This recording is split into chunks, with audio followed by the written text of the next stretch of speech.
start recording. We should be live. Hello. I'm gonna post the announcements. It's a special Derg episode. Yes. Hello. Live streams. To office hours. There we go. And post on socials. Post. Hello, chat. Post. Okay, it's posted. Hello? Can you hear us? Hello? We have Climber, we've got Ace, Buckler, Checker Fox, Arabic Region, Protogen Flux is saying Dragonite. Yes, this is Dragonite. As you can see, we're actually let's wait for people to pile up before we get into it. Yeah. Oh my god, we already got Schnappet from Grand UK. We don't want to. We want people to know what's happening. You know, with like all the dragon stuff. Yeah. Welcome to Yellow Dragon Studios Resonance podcast. Yes, people are noticing we are Dirks. Hello. Hello. Decoy is no bird. Yeah, but bird was last week. Oh my god, thank you. Oh my goodness. Aha, we'll get into this soon. Thank you for the confetti, Jack. They're asking where Godly is. Anyways, we are on the pre-release. Anyway, hello everyone, welcome to another episode of The Resonance. This is another special episode because you gave us even more subs last week than the one before, like 200 subs, and we demanded we derg up. So we derged up. As you can see, we are clearly dergs. You know, like we have like, you know, the derg face, we have the derg horns, but it goes more than that. If I swoop the camera around, you can see there's the derg fire bladder lungs. They're connected via the derg esophagus, fire esophagus. So we can, you know, like the dergs, they can breathe fire. So yeah, well, Froox right now, I'm a little stuffed up. Yeah, he's a little stuffed up. He's been dealing with like derg microbes. Yes. You know, they clog up, like, you know, sinuses with the derg mucus, and that prevents the fire from going through. Also, you know, dergs, dragons, they, you know, they have scales, and we have definitely a lot of scale. You can see, like, you know, we're like definitely way too scaled for this world, which, you know, is typical derg behavior. No, we don't just have one scale. We have many scales. Yeah, we have many scales. There's so much scale.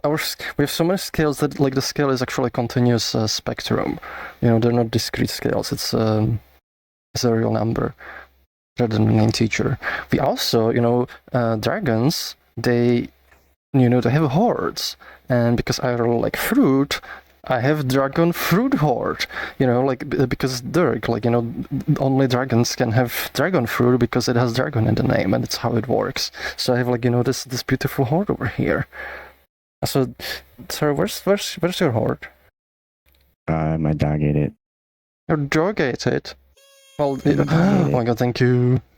Thank you for the raid. 10. The question is, what is your horde? Probably like miscellaneous, like electronics and circuit boards. Misc. Yes, a misc horde. Horde description here.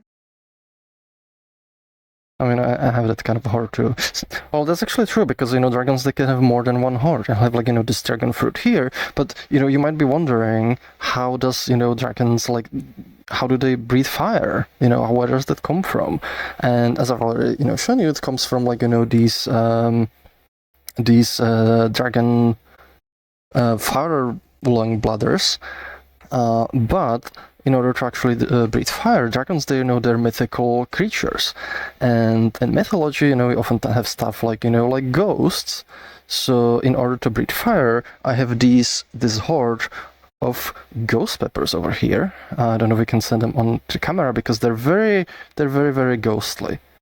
So I will eat these ghost peppers, and because they're very spicy, but they're also very ghostly, their essence gets transformed into the fire.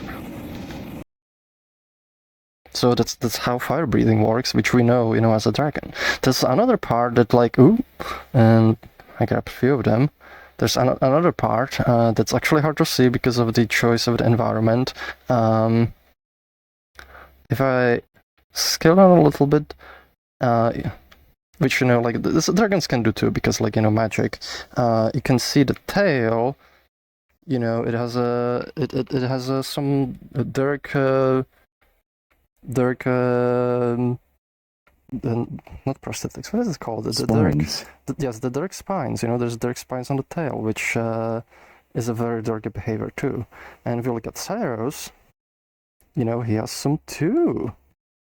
You see, these are fine. These are not supposed to come off, but there are bacteria that's clogging up his mucus, so they kind of come off. Which unfortunate situation for Dirks, but it's how it goes sometimes. He has to they grow back. He has to eat a lot of Dirk penicillin. And yes. Let me get my scale back, and we should be able to start answering your questions as Dirks, which we most definitely are. Oh, and also we are in a cave, which dragons also do. Yes. Very scientific. Yes.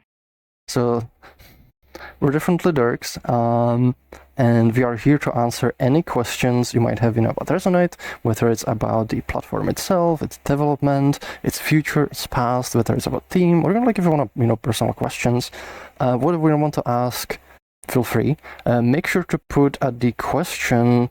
Make sure to put a question mark at the end of the question. That way it pops on our thing over here. That way we don't miss it. But first, we're gonna go through all the questions that have accumulated from Discord. So we should be able to get started. Am I forgetting anything? My brain's very dirked up, so I'm No, I don't think so. I think we're good. I think so. I think we're good. Oh, and also we are on the pre-release build, in case you were wondering. We've done one episode last time, and it's I think I'm allergic to mono. Yeah, it's kind of hard to go back. I have to go there sometimes, but it's kind of making less and less. Because it's just, oh my god, thank you Moonbase for a subscription.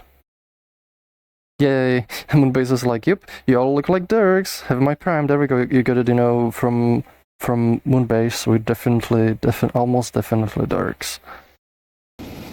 Yep. I wonder why my fire is clogged. Yeah, your fire's clogged. You should have seen Sarah has a beautiful flame, and it just got all clogged up. This happens at the worst times. A little bit. We'll see. Yes. If we have a lull in the comments, I'll see if I can fix it. Yes. Anyway, let's get started actually answering the questions. So, with that, let's go to our first Discord question. It's possible we kind of jumbled them a little bit too, so they might not be in the same order from Discord, but ultimately it doesn't matter. So the first question we have is from Castle Gates. Is there a specific reason the epilepsy warning badges have been added to official badge list under the disability list? I feel like that one would be pretty important in the context of VR, especially to have it show across avatars and session users list. So it's a combination of two things. Is one, for a while we're kind of we're also a bit concerned that epilepsy is one of those things that can become very targeted. So if we have the badge, people can make systems or things to troll people to intentionally harm them. So having that kind of indicator can be potentially harmful in a way. And one of the ways we wanted to kind of approach it is instead add a toggle for people who have epilepsy, which will locally de-render any content that's marked as potentially dangerous for people with epilepsy. But it's also going to do it in a way that's not really possible to detect, like, with in-game content, because like everything else will see that content. And actually with the split thinning, the way you kind of approach like some of the layer system, it might be relatively easy to add, and there might be kind of better way to approach it. We'll probably still add the badge so people can, decide for themselves, if they want to have it or not. And that's mostly like, just kind of fell, with like lots of things that we kind of have to do, like it kind of just fell behind and hasn't been added yet. But there is that concern we have with it, and we would like, to have like tooling which allows people to, protect themselves with epilepsy, without necessarily even revealing they have it, because that that can potentially be dangerous, depending, on what, like, probably not with the current community, but like long term, once we get like, bigger user base and there's, more people kind of trolling, it potentially can be. So we also want to invest time like into adding some more like, tooling. Probably just like, epilepsy check, and it's gonna be something similar where like, the way you have a hidden layer, there's gonna be like, say epilepsy layer, you mark, and like if you're a content creator, you mark anything, if it's a flashing light, if it's flashing visual, you mark it with it. Oh my god, thank you. Missed that one. Thank you, locator.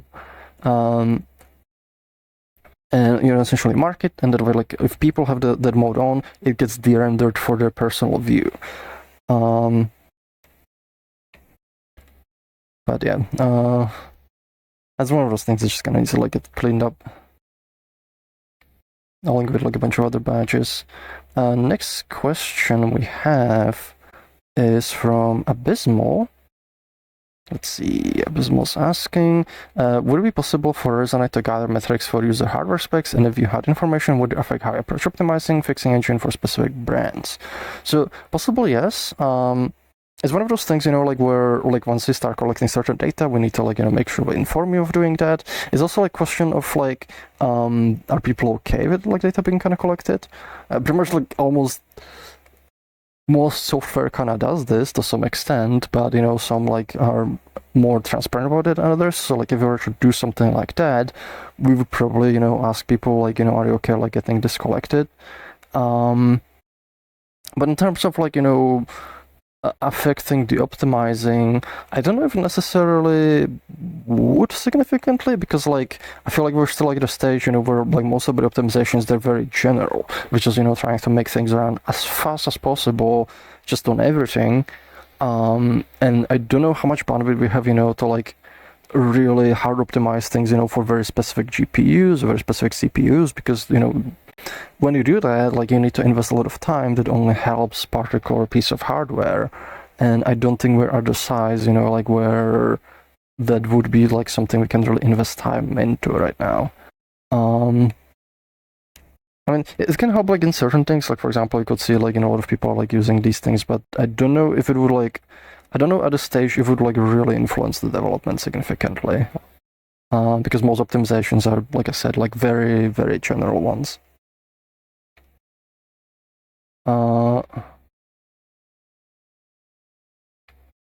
Next question is from Colin the Cat. Colin is asking, since Viseams can't be computed on Linux because the Facebook library is not available for Linux, would you consider integrating community projects if they're mature enough?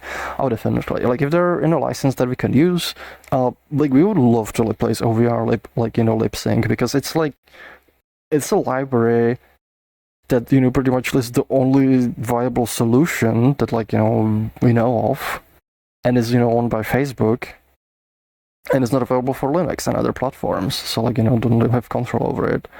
And like pretty much like all social VR is based on this library, like to have like the Viseam animations, which you can't see because of the Derek, but I would love there to be like like actual open source alternative, and like displace the OVR lip sync. So if like something good comes out, we'll definitely integrate it. If the library say like isn't like quite on the same level, we might like the thing where we just use it, for example, on Linux, and we'll still keep like using the OVR lip sync on Windows. But eventually I would just throw that one away and go for like open solution if one exists. So if there's a community like drive to like make one, I think that can be big for like social VR space, because I feel like we're probably not alone in the sentiment. Having like especially for something fundamental like this, having less, closed solutions is like better. It's also cool, like, with people like in the community, like just making kind of cool things, where they're needed. I've seen one that was like a handcrafted Viseme algorithm rather than a neural network based one. Yeah. Very cool. Ultimately, it doesn't matter how it works under who does link, like, how does the output look? Oh yeah, if it looks great, then, I thought it was cool that it was handcrafted. Yeah. Next question is from Brief Tiger. Can you tell me the work being put into being able to paint textures right onto models' avatars and on painting 2D pixel textures? If not, what do you think of concept? And of course, typings. We have typings later, so I'm gonna like leave that part for now. Right now, there's like not like any specific work being put into like tooling for that. So like it's something we want to do, like have more kind of functionality for it, but right now it's not being actively developed.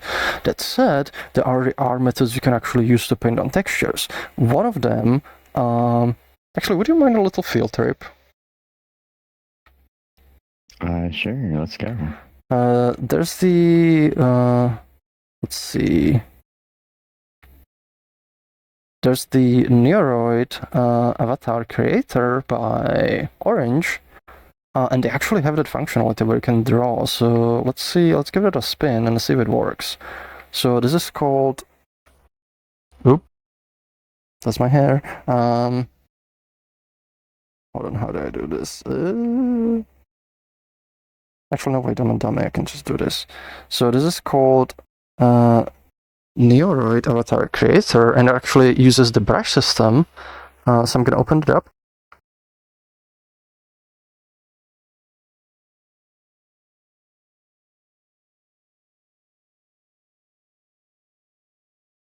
There we go. Oh no, not Dirk. I haven't favorited avatar. Hold on. I'm gonna fix that in a second.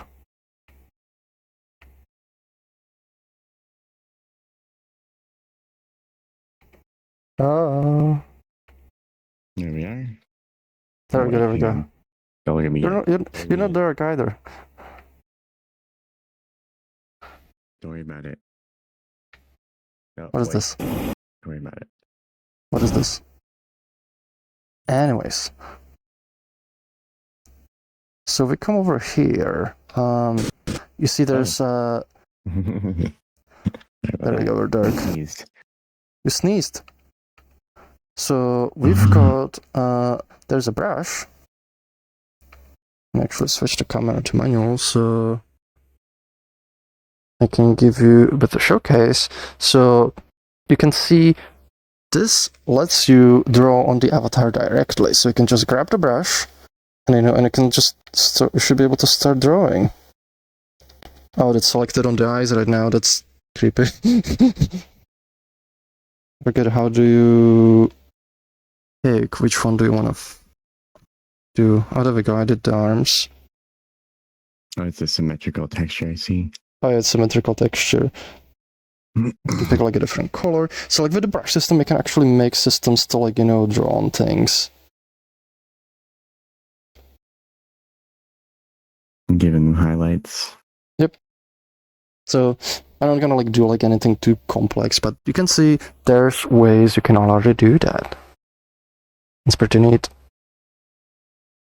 Unlike, this creation that I've made in the past 2 seconds, but yep. Hope we teleported. We teleported, we're back. Hope this answers your question.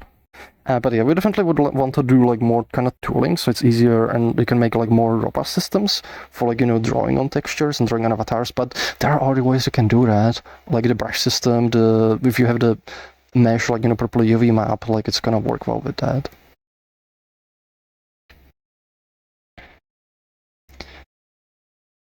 Next question, it's a little bit longer one, is from Kestrel, Polyjitter. I also want to say being able to paint onto textures would really be useful for VR art and painting community. Oh, this is like a follow-up. I haven't seen... hard and paid community. I haven't seen in Resonite yet, and then I think that you have now. You have seen it now. You can do it. There is ways to do it. In Resonite achieves our studio works and should do, being able to control brush stroke size, angle, opacity, color mixing. I don't even know if I've seen painting tool yet. What? Wait. How have you not seen? Resonite has a very extensive like brush tool set. Like we've got a lot. Also, let me just finish reading the. I'm part of a group in VRChat does weekly drawing sessions together. They have custom world. Even they put drawing surfaces, a huge work formation. Sometimes there are murals together on it. It's great, relaxing, creative community. And I like to be able to do similar. You can do similar. There's literally worlds that are made just with our brush system. If I actually switch this, let me go render private UI. I'm gonna go third person so I can show my UI. If you go to Resonite Essentials Tools and you go brushes, we actually have lots of different brushes. So I'm gonna move it back here and I'm gonna disable that. You've got like stuff like billboard brushes, so you can do, volumetric stuff. So like, this one, you can draw clouds. And I've got a cloud. Or you can draw, fire. And you can do like, you can do like stuff like this. I'm just gonna give you a quick showcase. You can, do stuff like this. Or this. Oh, this one's very slow. So these are like, billboard brushes. Then we've also got box brushes. These, another style. So this will kind of draw like boxy kind of shapes. Let me actually get closer to the camera for this one. This is like a boxy shape, and it's actually 3D. These are like fully 3D. You've got this one's kind of like positioning differently. It's also like really cool about all of these brushes. All of these are made in-game. Like the brush system, it's very scriptable, it's very extensible. There's this one. You can like script it, you can configure, there's lots of options, there's lots of different types of brushes, and you can make your own brushes, which I think is like one of the most powerful things. We got the convex hull brushes, so you can do, which is great for like shapes like rocks and stuff. So I got a few here, so let me just grab this one. So this one's more like, if you played like tilt brush, this is pretty much the same things. We can do convex hulls. It's quite fun, and it's great for like building environments. Like like I think this one, this is wood. So you can like literally build entire environments out of this. You got this one. You can actually see the geometry, how it's being generated on the fly. There's been a rock one. I don't see the rock one at hand, but there's also geometry line brushes. These are also very versatile.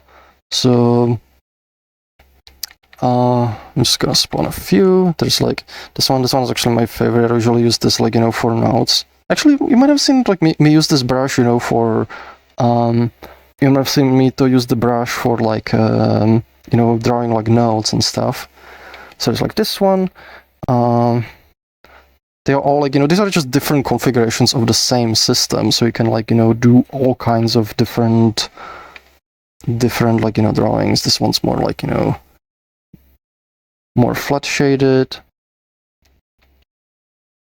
You can do different profiles. So this one, for example, this is kind of like flat, like instead of like tube, and it all can be configured. You can adjust, the profiles of the things. Or like in this case, so you see this brush, you see how these are moving. That's scripted in game.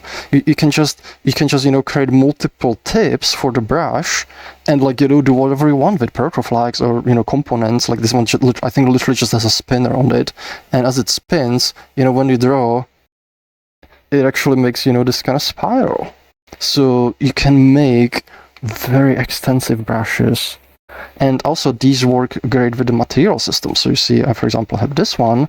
You can also, if I make it bigger, you see now it's like thick. But what is super neat, the brush system works with the material system too. So I can, for example, grab a few materials. So like if I do like these, for example, this, and what would be another good one? I have it animated. This one, I like this one. So, you know, say for example, have like a fluffy material. What do? You have a material orb, you literally dip the brush into the material orb, and now, you know, now we're gonna be, I'm clicking things. And now I can draw fluffy thing. Or, you know, I dip the brush into the sun, and I can make a sun noodle. You know, whatever, and you see the material itself is animated. This noodle. Yeah, it's the sun noodle. Or, you know, say this was metallic, this is, you know, simple, just metallic thing. And this works with any of the other brush. You can do it, you know, with a convex hull, you can do it with the box brushes, or Metcap. The Metcap's super neat.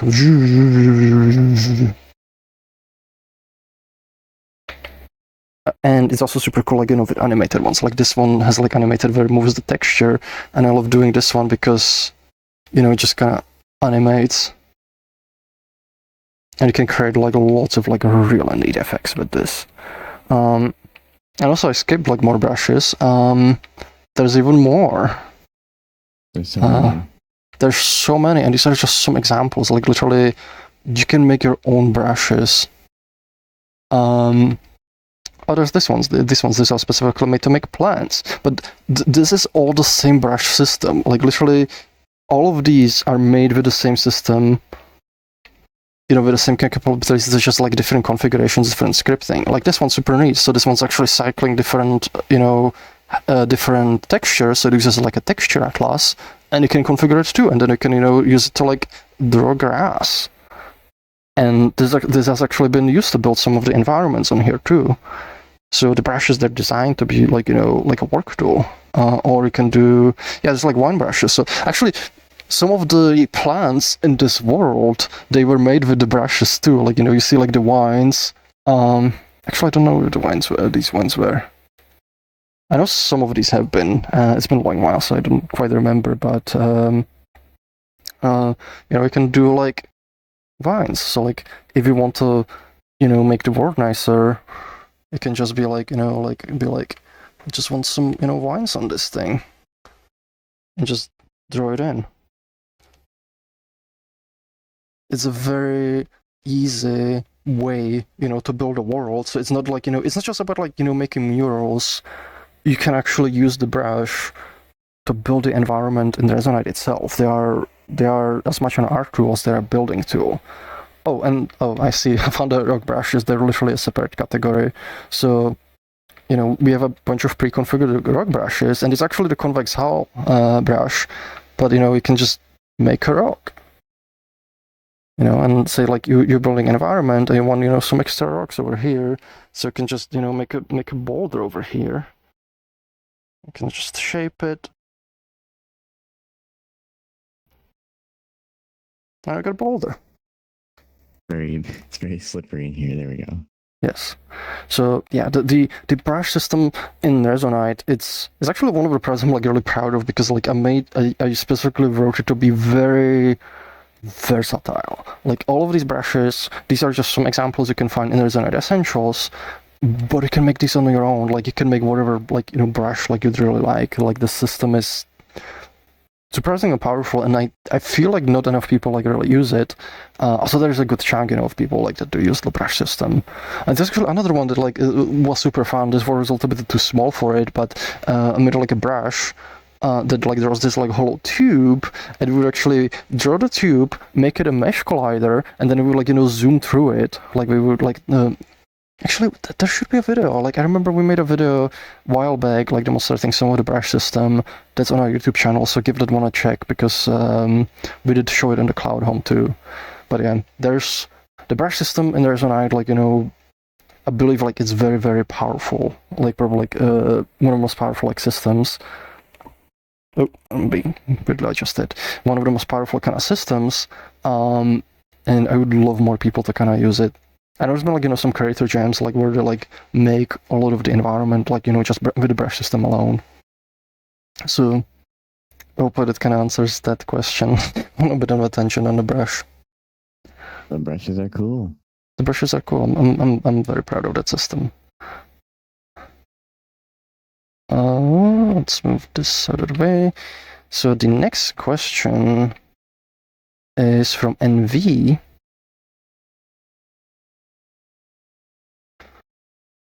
NV's asking, are you thinking of making the headless software more easily accessible in the future to people who don't know how to set up one or have hardware for it? For example, subscription just to have access to headless server. That setup is there already.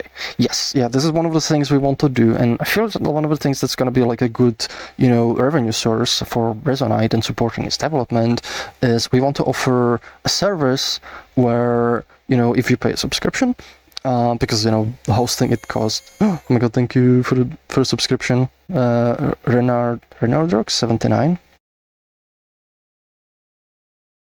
Thank you. But yeah, I want to offer a subscription, where pretty much the goal is to make it as easy as you go, say for example, the worlds category, and you find a world that you want to host, and you instead of starting the session, you'll be start as headless. And that's just gonna do it. It's gonna set up everything for you. It's gonna spool a server. You don't need to worry about it. You just find a world, say host this as headless. Maybe there's gonna be other UI where you can say I want this world to be hosted permanently, so it can be accessible to people. So you can kind of configure it to be permanently run, and just make it very, very easy to use. And I feel like that's gonna be one of those things where it kind of follows the similar philosophy, that Valve has with Steam, where you essentially as a company, you make things you don't restrict people from being able to do things, but you make it easier for them. And if you make things very, very easy, a lot of people are willing to pay money for that. And there's a good revenue source without having to be kind of evil about things. So that's definitely a thing we would love to do. It's actually one of the things we need Molecule for too, because we need to be able to manage things. Next question is from Stella. For pretext, I know this won't happen for OVR lip sync or in workload with splitting, but would YDMS consider collaborating with open source projects more directly if the opportunity arises where there are no other alternatives?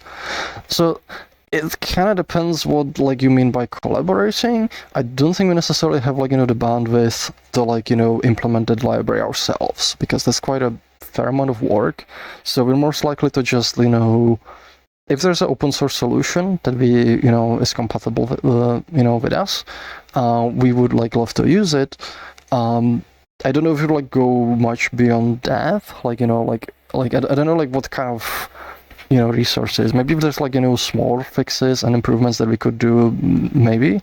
But in terms of putting significant amount of time into the development, that might be not something we will have time to do. Because we already have lots of other projects with Resonite itself, and we're not big enough company to to be able to afford just gonna develop this in house. That is not with the other priorities we have.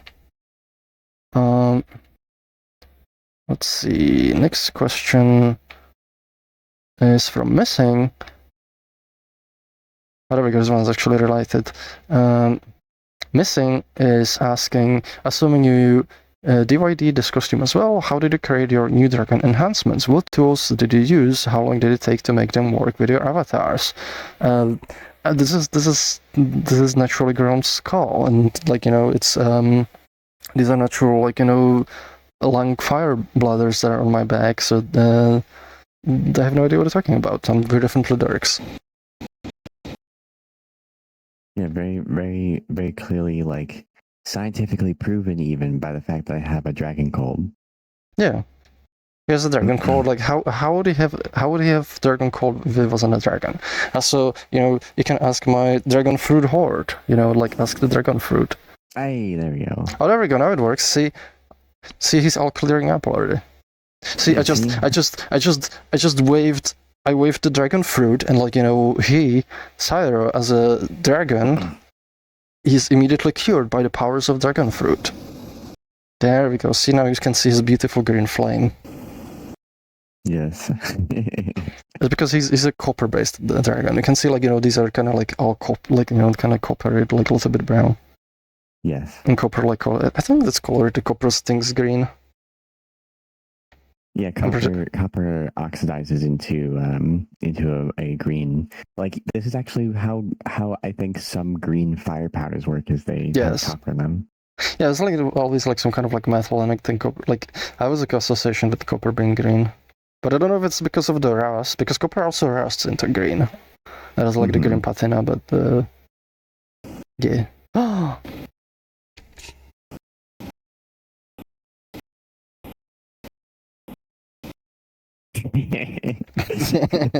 See, definitely normal dragon behavior.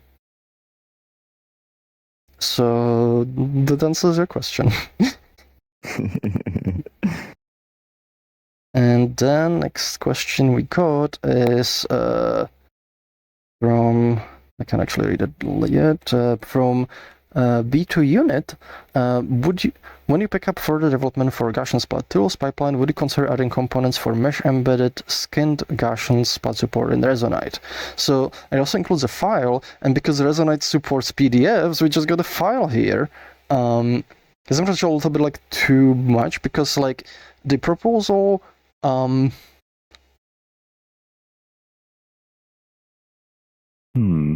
proposal, like one thing that's kind of like missing.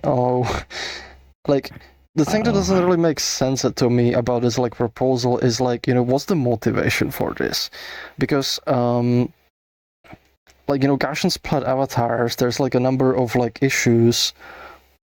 I'm just looking at this like avatar humanoid avatar embedded Gaussian splat. Like it's a lot of like stuff like where I'm like I don't understand like what is this like meant to do, like because so the problem like with Gaussian splats for like avatars is like one, they don't react with environment lighting, so it's like if you use them say in this world and the world is like darker, they're just gonna glow. Because like the Gaussian splats that essentially they capture the light, like like it's kind of like light encoded into the splats, but you don't have like any of the like surface information. You don't have like how it kind of reacts. It's however the light was when it was captured in the scene. So in most environments, at least once you'd be like in the Resonite, like it's not gonna look right because it's just not gonna react with any of the lighting. The other thing, they're gonna be very, very heavy because like learning Gaussian splats is pretty heavy on itself, and they're also not like, unless like we rework the pipeline, like they're not gonna blend well together because Gaussian splats don't also blend well with together. So it's like, to me, it's like very, very niche thing, which is like it's one of those things where it's like you can technically do it, and this one feels kind of really strange way about going about it, like because like you can just have like do the same kind of skin mesh like kind of calculations. You just transform the Gaussian splats by bones, but the problem is also like you don't have tooling for this. Like it's not really something that's like well established. So it's one of those things that like it's neat technically, but like I don't know if there's like too much practical purpose, and like it's just like ultimately ends up like not being like worth the like effort to put into it, because like I don't see people using that in practice, because it doesn't fit like into the pipeline, like how people like making the avatars. There's like like there's better approaches for this. You also have consider stuff like how do you do facial animations with that, because like there's literally tooling for that. There's a lot of tooling for traditional meshes to the blend shapes and so on, but there's not really much to do with Gaussian splats, and they'd be kind of hard to capture. So until there's like some significant established tooling for making those kinds of avatars, I don't see us like implementing this. You can always make a GitHub issue and see like if you get like lots of people to upvote it and we see there's significant interest in it, then that might change the conversation.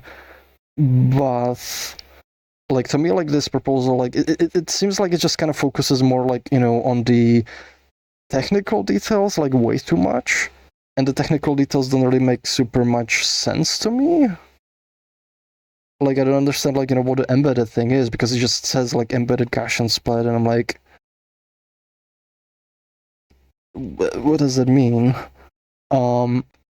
And like usually, if you want like proposal, like one of the things you actually want to focus on is you don't jump into the technical details, but because technical details, that's like asking how, how do you implement this? But before you start asking how do you implement this, you should ask should you implement this, and that's oftentimes like the more important question. And it's actually something we kind of see, where people just immediately jump into how, but we have to kind of be like, we need to back off a little bit and focus why should we implement this feature? Like why? Because like it's going to cost us time, and if we put time into this feature, it means some other feature that might otherwise have been implemented will now not get implemented because we have allocated time to this one.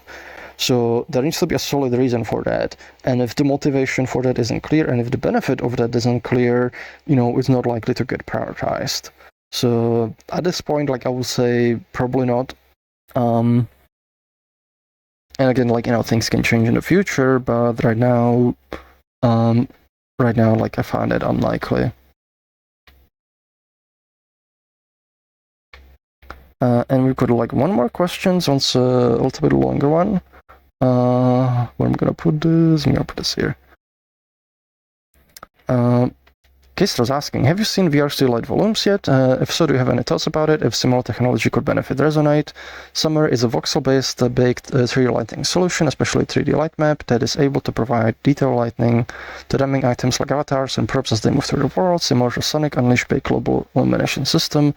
It serves as a great middle ground between dynamic and baked lighting, much more performant than dynamic lighting, allowing for more detailed lighting in an environment, in scenarios where fully dynamic lighting isn't needed, honestly, most social VR worlds. Having something similar in Resonate, I think, would be a great tool for creators, like causes interest. Baked lighting could potentially help bridge the visual gap between the Resonate VR chat worlds, and as most fidelity comes to baked lighting, and instead of shader differences.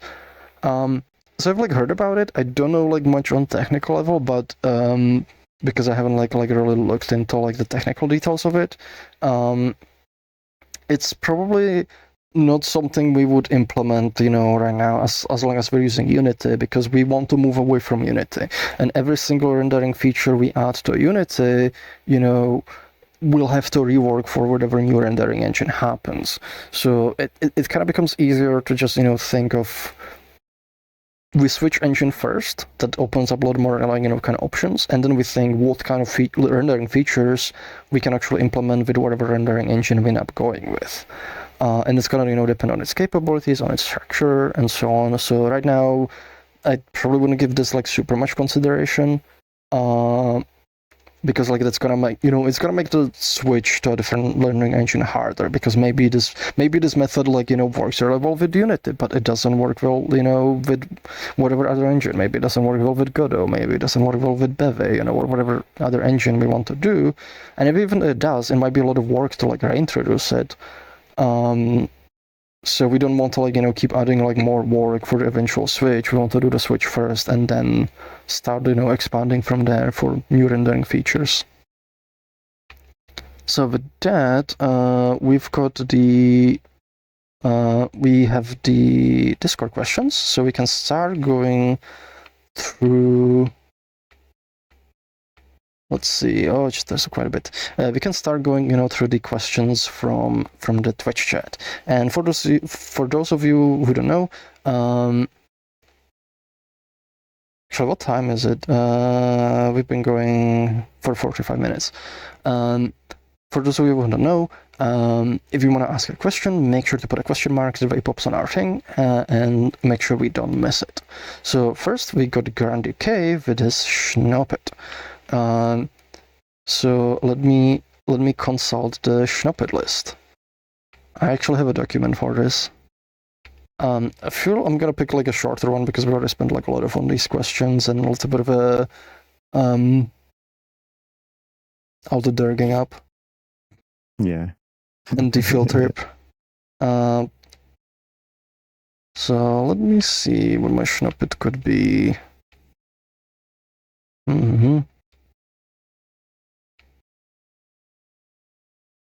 Oh, I do have like one that's kind of related like to some of the GitHub stuff sometimes. So because I kind of something like kind of dealt with recently, because like I've been kind of working very, very heavily on the splitting, and that's kind of, it makes my brain like really tired and really worn out. Plus, like oftentimes like I have to like read through lots of GitHub issues. So one of the things that like ends up being a bit of an issue for me is like when people use very complex like sentence structures to describe their bugs. Like where it's like, you know, if like do this and this and this and expecting this and to do this and do this, do this and do this, and it's like, and my brain is like, those are words, I don't know what they mean.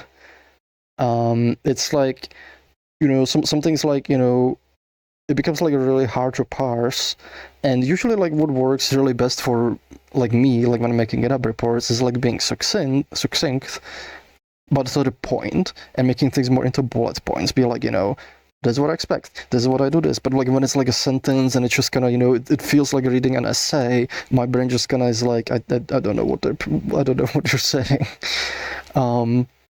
There's like literally like, there's actually a scene I wanted to show from like one of the British shows which kind of summarizes like how my brain like feels with it. If you've seen the show Black Books, there's a scene like where Bernard, he's accidental fire. There's a scene where Bernard like is doing his taxes, and like, you know, it perfectly just summarizes how things like sometimes feel to me. Oh, YouTube videos work now. That's cool. Oh yeah, they work. So I mean, oh no, what was that? Ooh. There we go. It is also related because you know, Grand UK. This is a UK show. Why? Because you can stop your ass. Leonard, you'll just have to do them yourself. So watch the scene after this. Give it a go. I'm sure I could. Oh, Sarah, your thing is on. Sarah. Oh, sorry. What does that mean? No, what? That's my brain sometimes. You live in a council flat beside a river, but are not blind. What? What is your mother's maiden name? What's her first name? It's my brain. Like my brain probably does this like when it's like I don't know what basic words mean anymore. Did your non-returnable outgoings for the first half of the year exceed your deductions for quarterly VAT returns? So that's me sometimes. So generally the request is, you know, keep the language very simple, because my brain gets literally tired, especially reading through lots of issues. And when the description is like, you know, an essay, like my brain will literally just be like what does that mean? I don't know what that means. Like words don't parse anymore. So that's my snippet. Do you have one?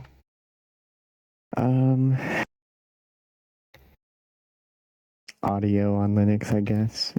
Yeah, That I can see one's a that. little bit rough because there's like 4 or 5 different like audio systems for Linux that like apparently people still all don't have Pipewire, and some of them just keep using Pulse Audio or even like Jack or just straight ALSA.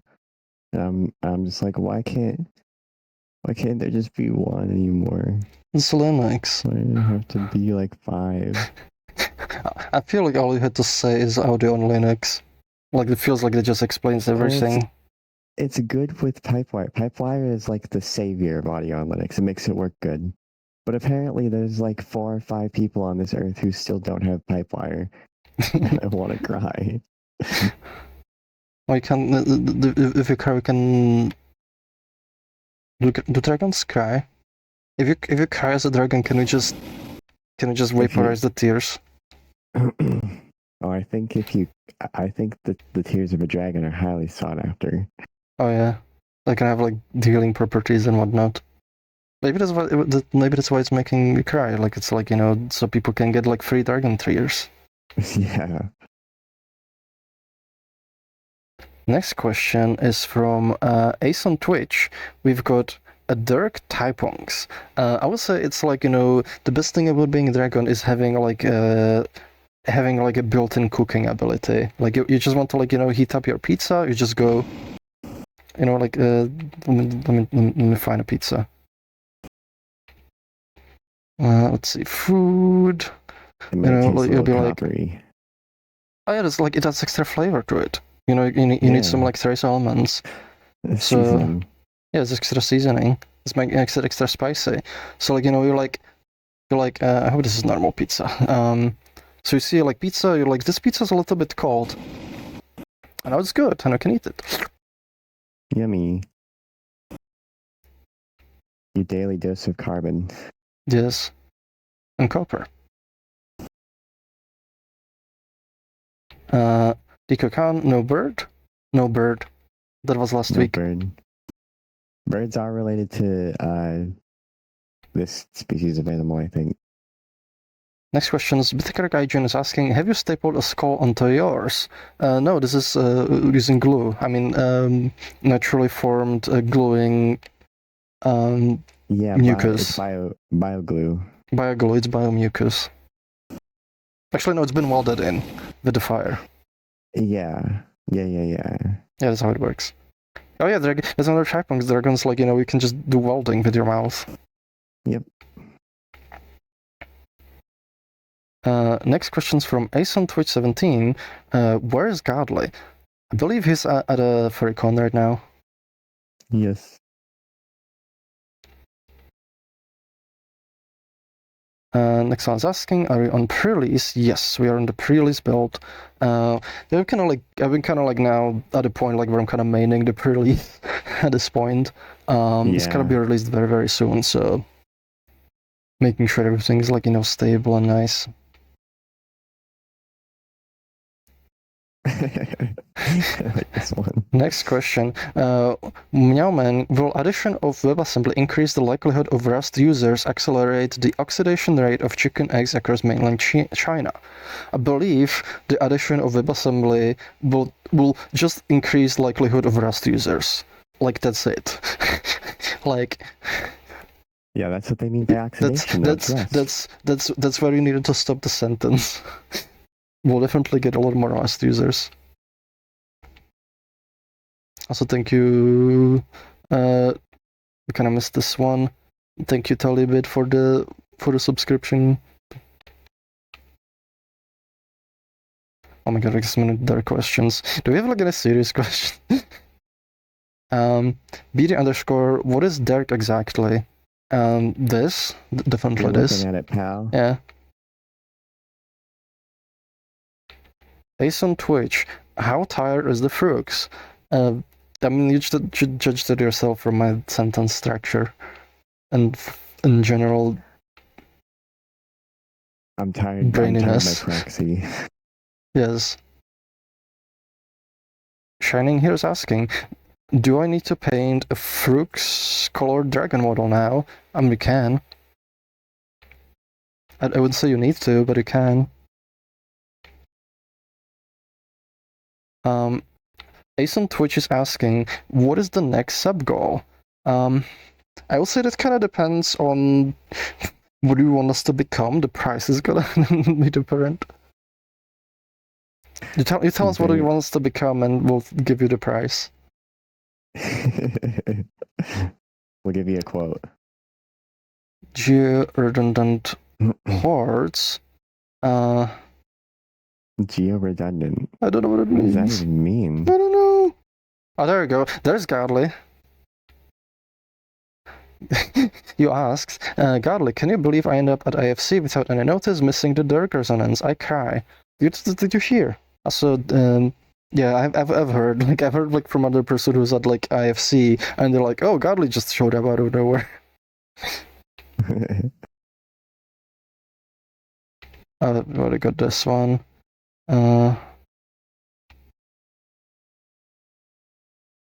Check the Fox Author is asking, can I have performance now? Pretty please. I mean, the pre-release is available to everyone, so technically yes, you can.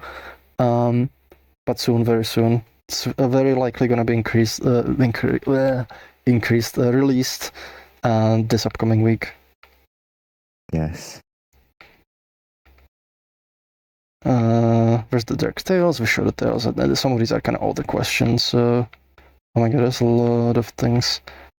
Why is there the same question multiple times? Also, please just ask your question once. It takes us, like, a bit to get through them. Dwagimorph is asking, is there currently a way to normalize sounds that get too close to you? For example, can I have a person talking to me normally at 1 meter distance, but if they walk up to me and whisper, it still feels like they're screaming in my ears? As someone that doesn't like sudden loud sounds, I'm looking for a way that stops increasing sounds within a certain distance. I mean, by default, like the audio outputs should do that. They have like a minimum distance, which is like, you know, the maximum level they'll kind of go at, and they'll not go higher if they get closer. I don't like what I mean by normalize, because normalize usually means, you know, it gets normalized to some, you know, consistent level, so that would actually mean, like, you know, it's not varying, it's not changing. You might just want to, like, you know, lower the distance, or you might, like, you know, use like earmuff or something. I'm not sure if I'm like quite understanding right. Yeah, earmuff mode will allow you to more finely tune how like people's voices and stuff are attenuated around you. Like you can make it so that if you're looking away from a group of people, they're quieter and stuff like that too. Yeah, it might be worth like trying it out. Granduke is asking, is it possible to get a component similar to Avatar nameplate visibility driver, but drives a rule based on if local user has specified user blocked or mutually blocked, so systems don't leak info about blocked users in their location. For example, calling systems. That's kind of trick. That already seems like leaking it though, because if you have a component, then you can just query that value off of the user with like an impulse spoof, and yeah, it's already that's leaked. That feels like more of an like side problem. Is like, you know, you're trying to like specific way to solve a thing. I feel like if you feel there's like some kind of leaking going on, like you should make a GitHub issue about that, but not like, you know, necessarily specific way to kind of fix it, and let us kind of figure out what's going on. Because right now I'm a bit confused.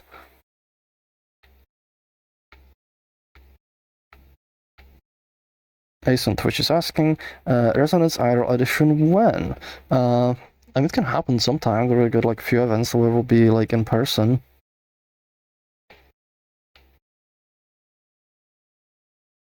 Next question's from Beard of Borg.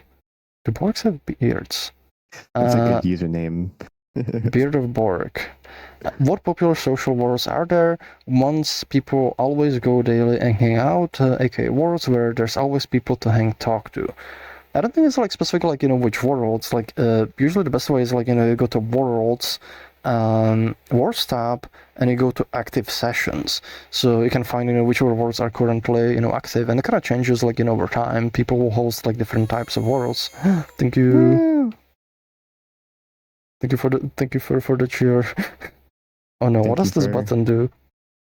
But yeah, there's check out, you know, the active sessions tab. On the if you go worlds, active sessions, you'll see, like, you know, where people currently are. Angel Boy VR is asking, how is the Dergening going? It's going well. I've got lots of fruit.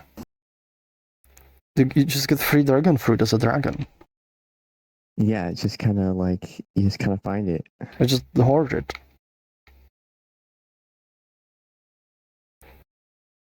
I feel like we're getting all the silly questions today. Draconas is asking, but do you have a brush to tell us why kids love cinnamon toast crunch?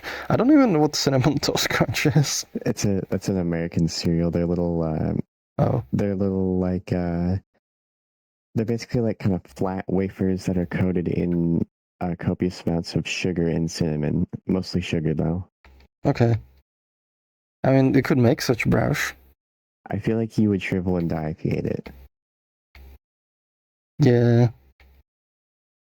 I can't do too much sugar.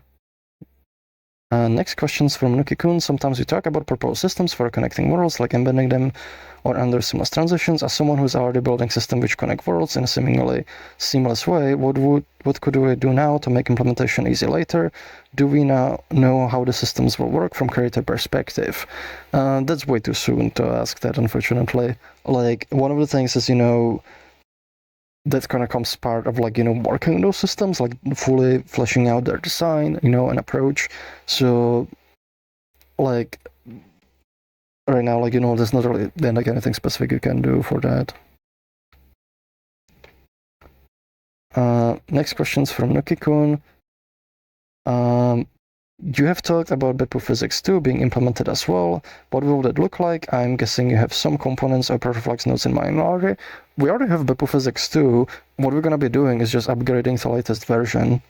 So like there's not really much not really much anything that will change, with the Perflux nodes we have or the components we have. We just get like an upgrade, which should give like additional performance benefits. Nuki-kun, I've never seen Elder texture in World. Can you show it on stream so World can know? We can't show the Elder texture on stream. The Elder texture decides when it will be seen by you. As in, the Elder texture decides when it will show itself to you. Next question is from Protogen Flex. With the pre-release in mind, an AMD X3D CPU, should I run both Renderite and Froox engine on the 3D cache cores or one or the other? What do you think would be ideal? I mean, I don't have X3D CPU, so like, test both scenarios and see which gives you better performance. As usual, like, answer the performance question is, profile it, test it. It's just a hunch. I don't think it would be a problem to run it on the X3D ones. I know. Like one user like ran it, like they can experiment and got better performance like one way, but I don't remember the details, unfortunately. Next question's from Bravo Jules Bear.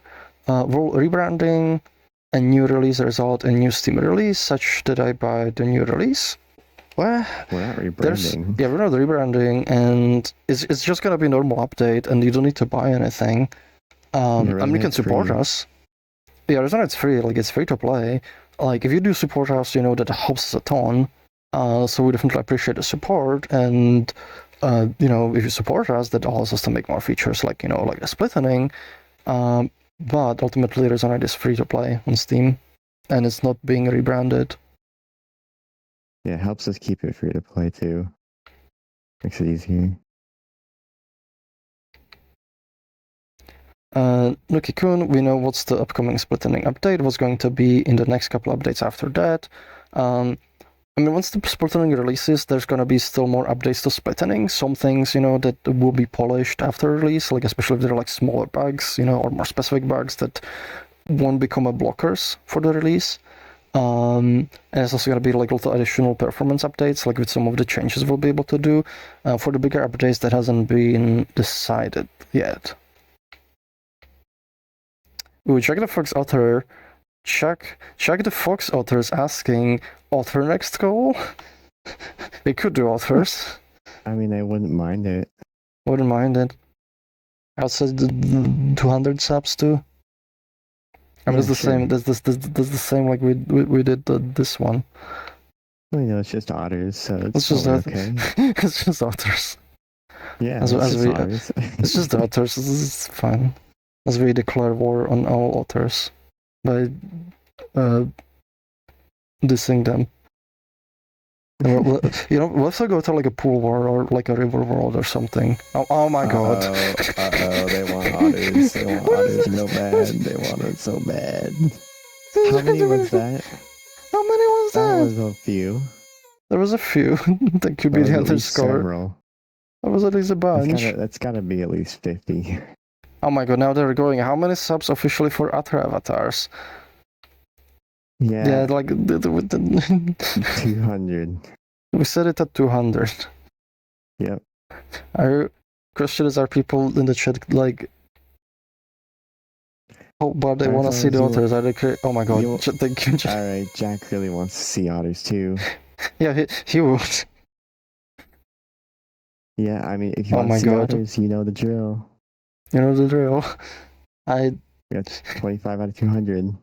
I feel bad for people's wallets with this. I'm like, it's so goofy. I mean, it does help the development, so like, thank you so much. If you want otters, you gotta pay for it. Yes. That's the deal. We'll have to figure out otters at this level. The funny thing is also have to figure out, like, there needs to be a lot of water. Yeah. Next questions from Bitcrack. I feel like they were, like, waiting for that, because that was, like, instant. Next questions from Bitcrack IGN. So if I'm correct, if you have something like an avatar multiple times, the asset system figures out you've already uploaded the same texture mesh, but does that mean if a new avatar comes out, the cost of mesh is incurred on the person that uploads it first? No, the system, there's like 2 levels of deduplication. The assets are, if you upload anything, save it to anything to your inventory, or like, save a world to your account, each unique asset only gets counted once against your storage. So if you have the same texture or same mesh on the avatar, or whatever it is, like, it doesn't have to be avatar, it's like generic. It's only counted once. Like, if you have if you have a 16 megabytes texture and you have 10 avatars that use the 16 megabytes is only counted once. However, it's also like, there's also global like deduplication where we actually also store the asset once, but if multiple people save the same texture, the texture is still counted against each individual's person account, because you're essentially, saying like, I need this saved, don't delete this. But to like optimize the storage, we only actually have like 1 copy, which saves like, some of course on our end.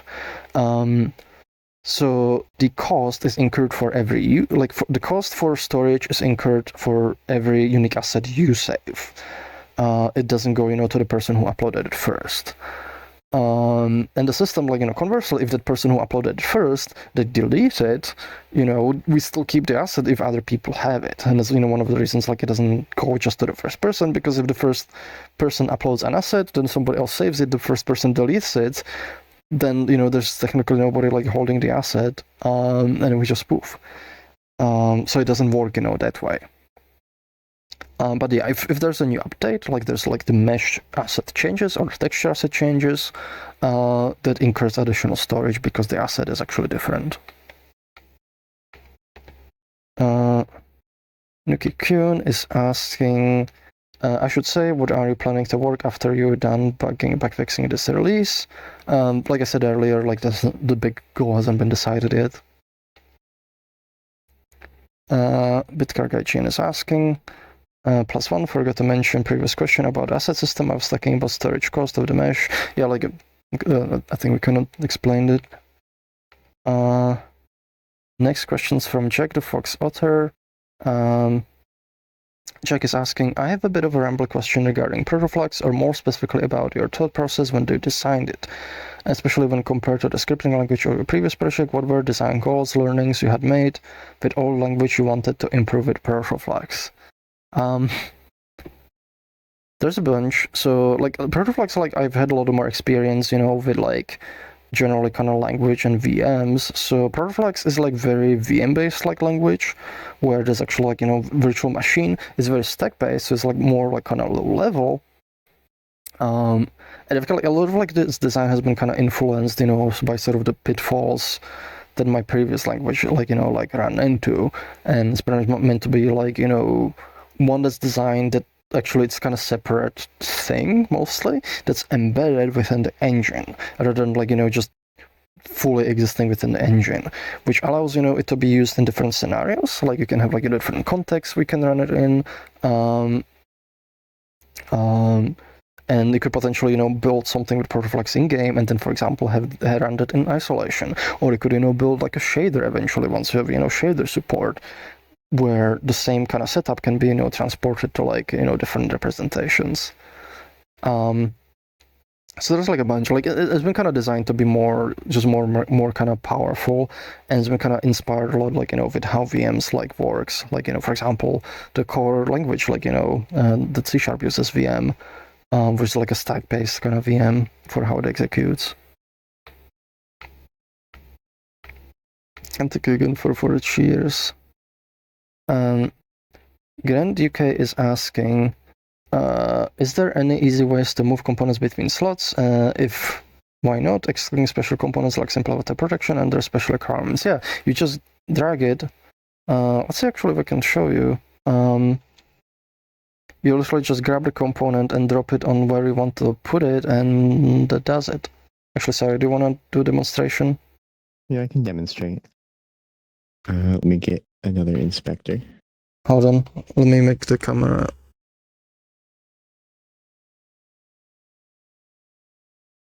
Okay. I'll just attach a value field or something. Let's say you have your component on one slot. Yeah, there we go. Let's say you have your component on one slot. You can literally just take the component and you grab it, and then you drop it on the empty space on the other slot. And the context menu will come up asking if you want to copy the component or move it. In this case, I want to move it. So I click move, and it moves it over there. And when you move a component, it will keep anything that's attached. It will keep anything that's attached to it, like drives, or anything that wants to reference it intact, as if it was always on that slot, which is very, very useful. It's that easy.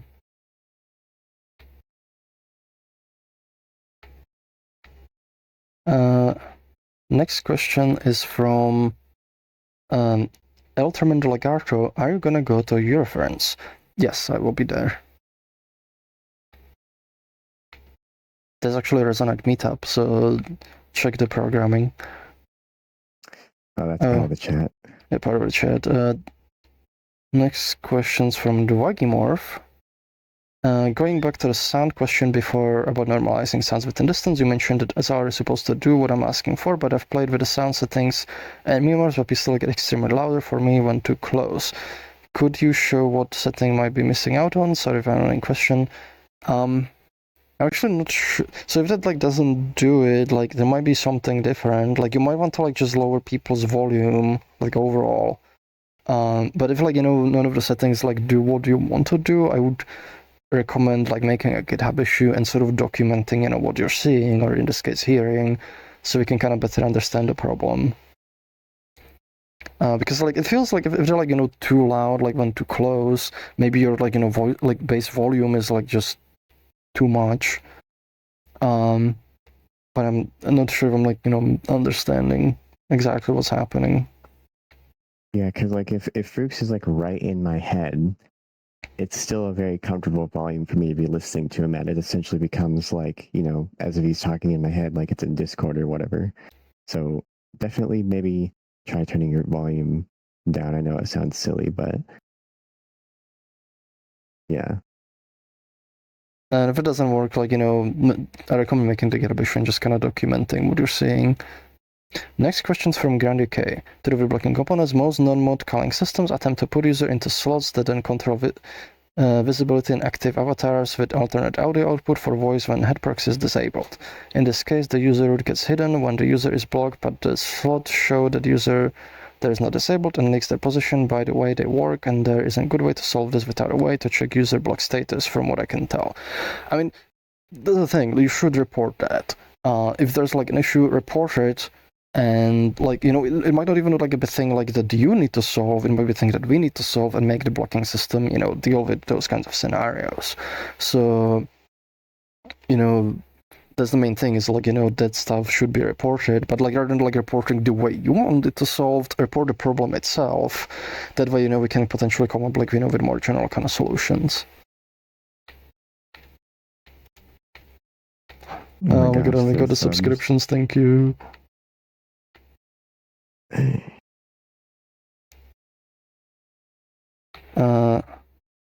Nuki-kun is asking, what problem solution for long-term habitation in space, either on spaceship, space station, moon, do you find most interesting? What about it would you like to see and interact with, and why? I mean, it kind of depends like what level you're looking at. Like if you're looking at this from just like storytelling perspective, or if it's like more physical, because the biggest problem is like like the body kind of atrophies in space.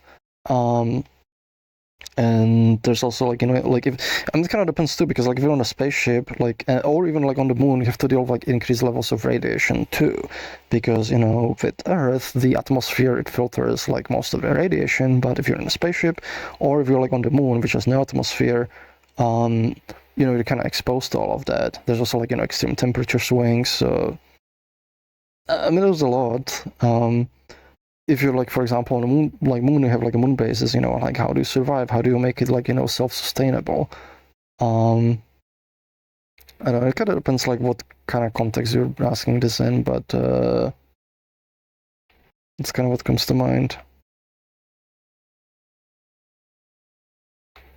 What Charisma is asking, question for Syro. In terms of running Resonite on Linux, what advantages does it have over Windows? Well, No I would AI. say I would say that if you're talking about like just what advantages Linux has over Windows, my opinion is very biased because I've been using Linux for a while. But I would say that I like the fact that I actually own my operating system and don't feel like I'm, renting it because I guess this Windows update, turned all of the settings I turned off back on and I didn't want on for some reason, which seems to be a common theme with all of the Windows settings related to telemetry. I also like the fact that my calendar doesn't use all of my CPU and lock out my entire computer when I open it, like Froox's does sometimes. That feels really bad in VR. I can imagine. I would say that that is actually a thing that is an objective, like not meme. Although the other ones I would say are actually still pretty valid, but that is actually a serious one, I should say. Is that VR actually runs faster on Linux because it's not using all of like the OpenVR calls that we still have to use because we're not in an OpenXR game yet, are just translated into OpenXR on Linux from the compatibility layers like OpenComposite, and now the new one seems to be XRiser, which take those calls and translate them directly into OpenXR, which means that the game runs faster and has overall more stable frame times in VR. Yay.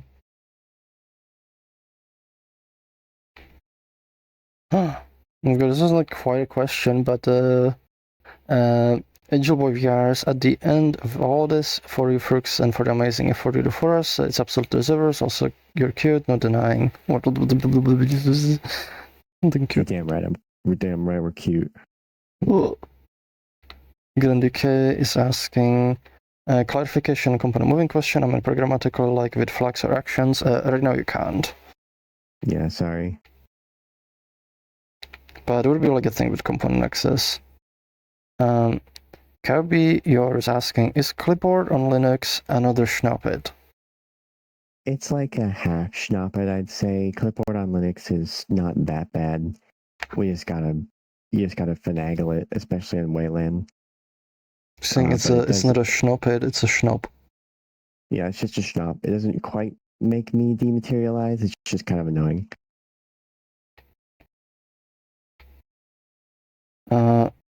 Next question from Angel Boy VR. Angel Boy VR is asking, in context of voices being allowed for a person, it sounds like what they want is linear fall-off instead of logarithmic, and then setting the min-max volume so the volume stays exact same from origin, so min threshold before fall-off. I mean, usually linear makes things more loud, like louder, so yeah. I don't know if that's... I think you might have got it backwards, because our ears perceive, like, volume on a logarithmic scale, or at least one that closely approximates a logarithmic scale. And so having linear audio fall off sounds really loud and weird. So I don't think that's what they want.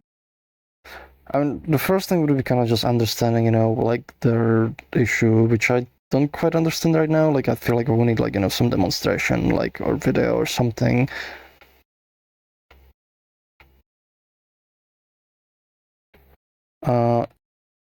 Next question is from Gistor. One thing I was wondering, what is your opinion on Unity 6000? It's basically Unity in at 9 with a lot of things, basically reworked and seems compatible with previous stuff, and was wondering what your opinions were on Unity 6000. I haven't really, like, bothered, like, to check it, like, super much. and there's like a number of reasons. Is like I don't quite believe it's gonna be compatible with stuff because like a lot of the previous stuff isn't really compatible with stuff. So I don't know if like that's necessarily changed, and ultimately for us it doesn't matter because we're reached a point like where like even if everything was perfect on the technological level with Unity, which it isn't, they've done so much stuff to like make us lose trust in them that we still would not stick with them. And there's like a whole video, on why. So like ultimately kind of like tuned out like of the new versions. Like we're not gonna use it. We don't plan to use it. There's like at this point there's pretty much probably nothing they could do to make us like stick with them. Yeah. So yeah. Even if they like fixed all the problems with it, like even upgrading a minor like Unity version for us still just breaks everything. Yeah. Like there were so many cases like where like we even tried like upgrading to like new versions, but like stuff that we need is not supported, and the stuff that we use like is broken, and we report it, and we'll be like, no, just use this new system, and we're like, well, this new system doesn't have this very important feature that this old system has that we're dependent on. And it's like I doubt like they fixed all of that, like that everything would be like magically kind of better. So but even like then, like I don't really have like much motivation to like check it out and like investigate, because like I know like even if it was perfect, which I doubt it's gonna be, they've done so much to damage the trust that like we don't feel like safe kind of staying with them. And it's also like other things, like one thing is fixing things, other thing is, can you say for example compile shaders at runtime? Like is that still like is that possible with new versions? Because there might be features that we really need that are missing. It's also like the rendering engine, does 6000, does it do like forward or like clustered rendering? Like what kind of options are there? So there's a lot of things on top of fixing things that we would need that it might not necessarily have. Maybe it has it, like I said, I haven't like really looked into it, but at this point I don't really have like much motivation to do so. Yeah, I don't want an engine that can just suddenly say like, haha, you owe us $1 zillion now. Yeah, it's like, it's one of those things, is like where I'm like, I could like spend a bunch of time investigating it, and at the end I'll still be like, well, this is nice, but we're still not using this. So, and then the question is like, why spend the effort, like, looking into this? Because ultimately, like, it serves no purpose. Next question's from Angel Boy. Question for Sire Cutie. How are you doing? How much is left for you for Linux part of splitting? It seems like mostly like there are like a few things with the audio system that I might have overlooked. Those might get fixed post splitting, just because it seems like the majority of Linux users can use the splitting fine, and it seems to be only more niche configurations that are like not super duper up to snuff yet. The only real big thing I think I have left, which isn't even that big, is just the clipboard, pretty much. Just getting that working, because, man, I'd really like to press Control V on the window again. I think that'd be cool. I had to drag in all of the Discord pictures today, which is why they were all jumbled. So definitely motivation for me to fix that this week. So Yeah. that's really like the big thing. Maybe a couple other small things. I'll have to take a look at my plate again. I mean, Linux like feels like there's like so many like niche issues, like where it's like niche of the niche, and it kind of makes it a little bit hard to clean those up. But like as long as like majority of it works, like I think it's like in a good state. It's very like still kind of like the system of like kind of like the DIY, like do it yourself kind of thing. Yeah, we're gonna make sure it works on most like mainstream distros, like Arch, Ubuntu, Steam Deck. But other than that, if it doesn't work on your super niche configuration, DIY. And it works pretty well on Steam Deck. Like, I kind of played with it myself, and it's quite, like, it's actually usable on Steam Deck, which is really neat. Even in big That's worlds. Yeah. Glitchfer is asking, when is Froox switching to Linux? When Not you soon drag him by his enough. cold dead hands. I mean, we don't need to drag me.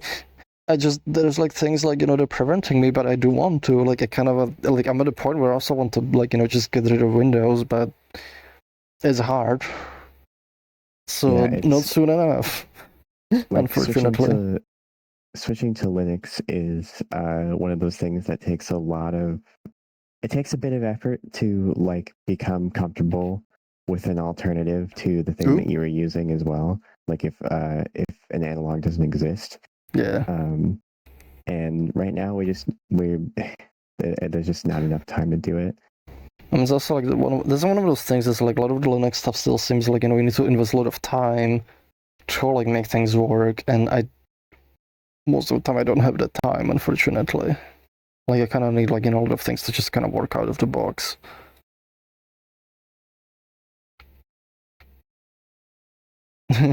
Enjoyable Schnob, mildly infuriating, yes. Yes.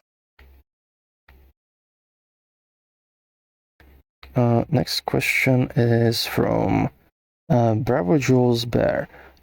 It's generally enjoyable to have custom animation for world visitors to activate before moving, initiating another world map.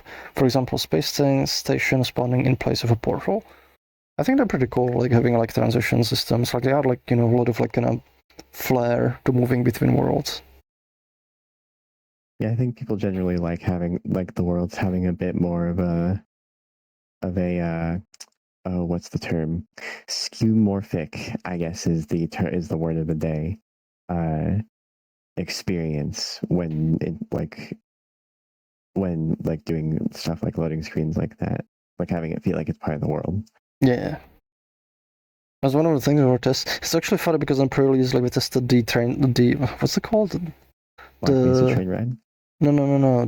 Well, there's also actually a good example, but the new project one with the subway station. Subway station, yeah. That's what it's literally just called subway station. Yeah, like you get into the world like in subway station, you exit, and it's pretty neat.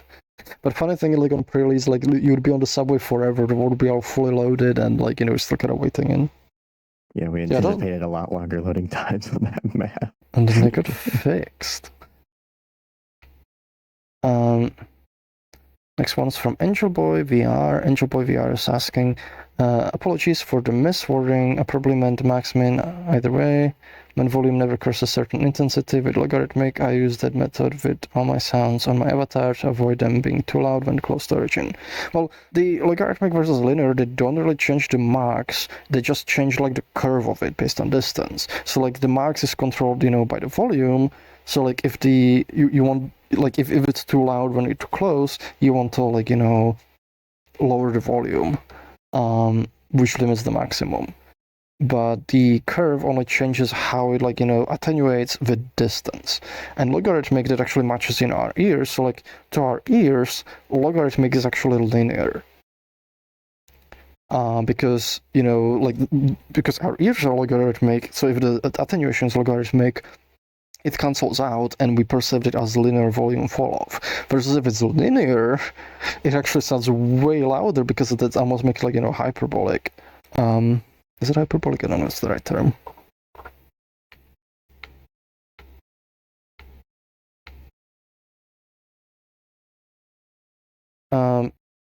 BD underscores asking, what's your favorite character in Blood in the Clock Tower? That's a hard question because there's so many, and it kind of depends which script you're playing. And it also depends, whether you're good or evil. There's like over 250 characters right now, and I don't think I have a single favorite. There's I usually whichever one I get. I always see the character as sort of a mission. So, I kind of. The character you get, it kind of changes how the game is, for you. So I don't know. It's hard to say. I've had really good plays with a bunch of different characters, and sometimes it's also not about a specific character, but how it interacts with other characters on the script. So I don't think I have a single like favorite one. It's also like oftentimes because there's so many characters. Oftentimes like you're not the same character for most games.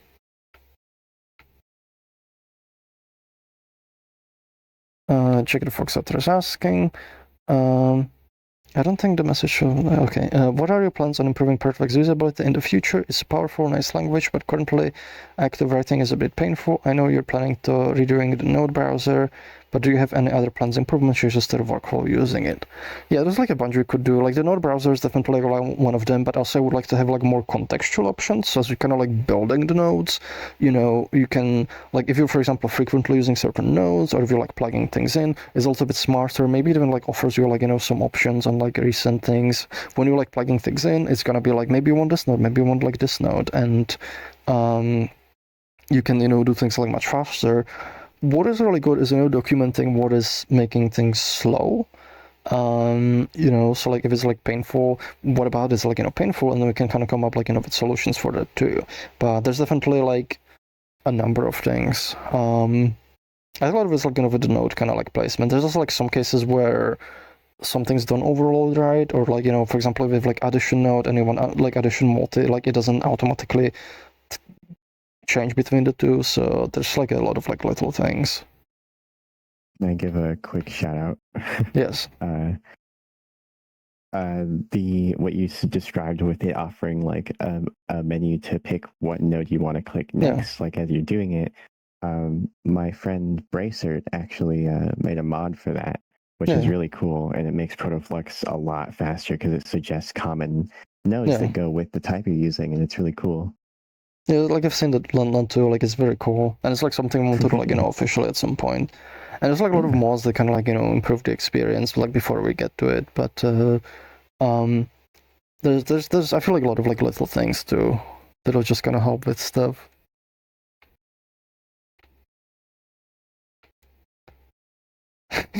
Moonbase, did you just barf bones? Yeah, like dragons they eat bones, so like I barf bones instead of bubbles. It's very very dragon-like behavior. It's like when an owl like spits up the pellets. Oh my god. Can you hopefully favorite clock tower character isn't Snake Charmer?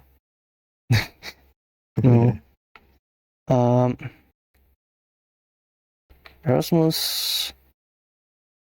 Erasmus0211 is asking like a stupid question, but here goes. Do you have any practical way to establish persistent portals between worlds even if they were restarted?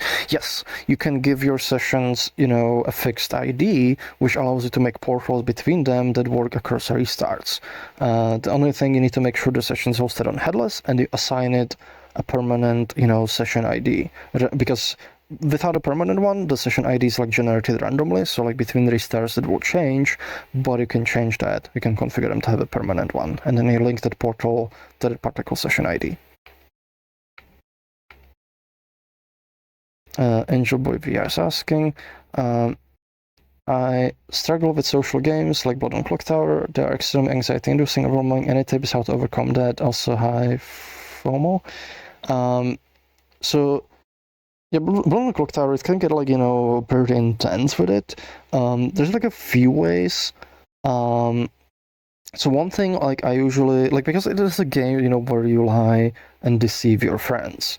But the way like I like to look at it is like imagine it like sort of like improve play, and you're given a character to play in that game.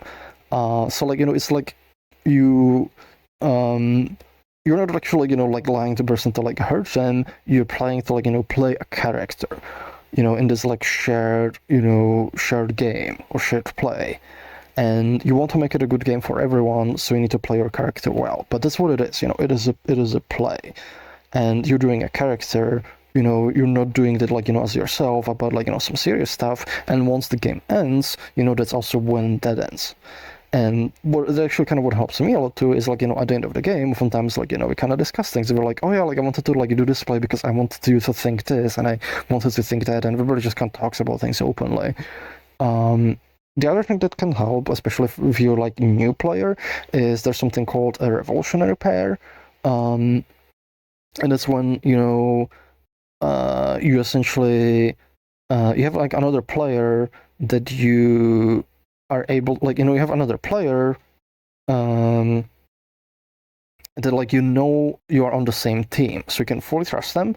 There's like a mechanic where that pair will misregister at least one, like, I think once per game. I mean, technically it doesn't have to, but like it should misregister at least once to cause like some kind of confusion.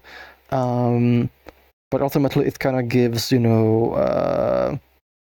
gives a way to kind of more have a gentler introduction to the game.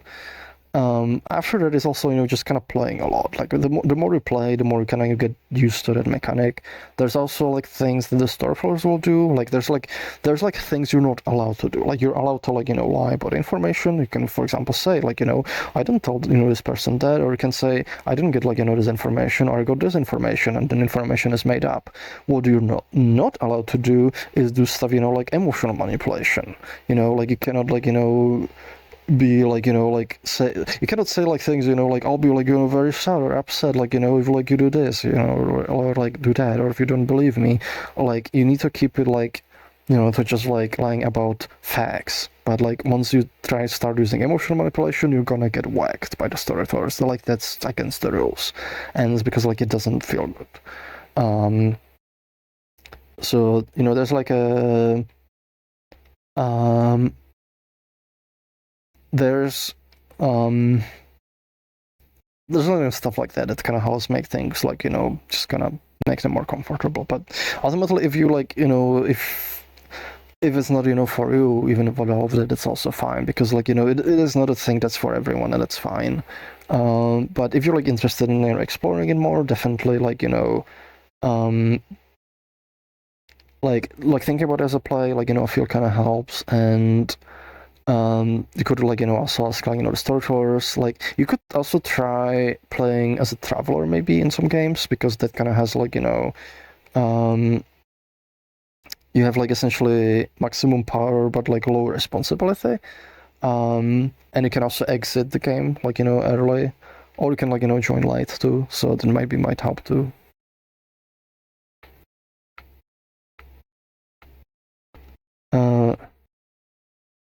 Angel Boy VR is asking, I love the Dirk skulls. Where can I find them in Rezo?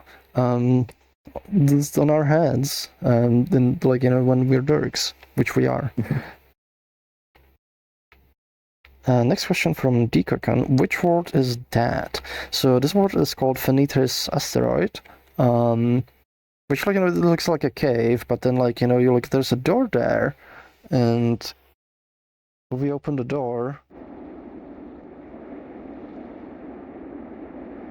It goes to space. We are inside asteroid. We're space Dirks. It's because I'm yellow sci-fi space Dirk sort of thing. Yeah, I'm brown. I'm a brown dragon. Can we zoom in? And we're space.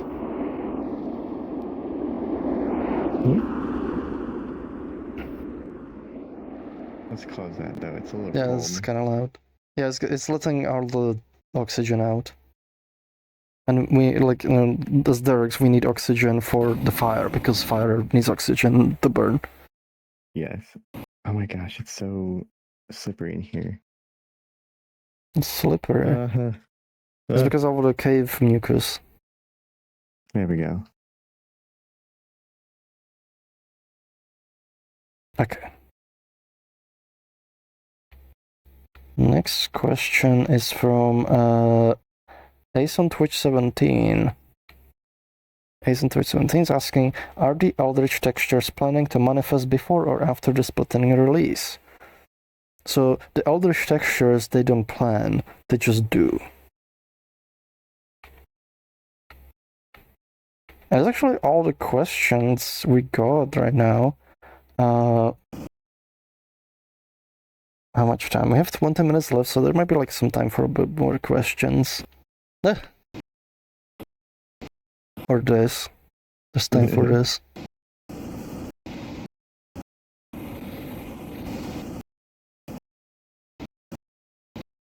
I guess my fire could also be like a borax. 'Cause, Borax. Yeah, there's a. This can also happen if you put borax on a. Like if you start borax on fire in a certain way, because of the I think it's like made of boron or something. I don't know. We also get a question from ASIN17. For the 200 sub goal, does the current amount of subs receive carry over to the next stream, or does it reset? Yeah, it definitely carries over. Like that would be mean if it didn't. Once we hit like 200 for the next, like we'll load her up. Unless somebody wants to within the next 20 minutes, send in 200 minus 25 subs. Feel free.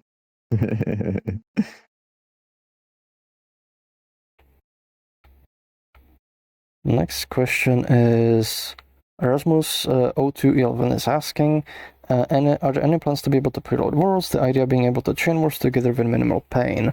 You can already do that. Like there's nodes to open worlds which don't automatically switch to the world, so you can actually, load a world in advance and then only switch to it once you're ready. The only thing is, when you load a world, like it might kind of cost a bit lag, but also, with the splitting, worlds load like insanely fast. So I feel like a bit of a listener issue too. Yeah, it's very fast. Like even really big maps that would usually take maybe like 5 or sometimes in super huge maps like 10 minutes to load fully, they load in maybe like at most. I think the longest I've had a world load for when joining it from a cold cache was maybe 45 seconds on the splitting. Like not even more than a minute. It's crazy. It's super fast on Steam Deck too. I loaded Shadowed Cove like on Steam Deck. It was just instant. And people loaded like the Black Mesa. It's insane. It's crazy. Yeah, on average, it's like 10 to 20 seconds to load like a small to medium sized world. It is an instant. You click and you're there. Next question is from Fur. Fur's asking, is that nested world system from VBLFC still around? The system is still there. You just need to like set up your headlesses to like use the session IDs to kind of group them.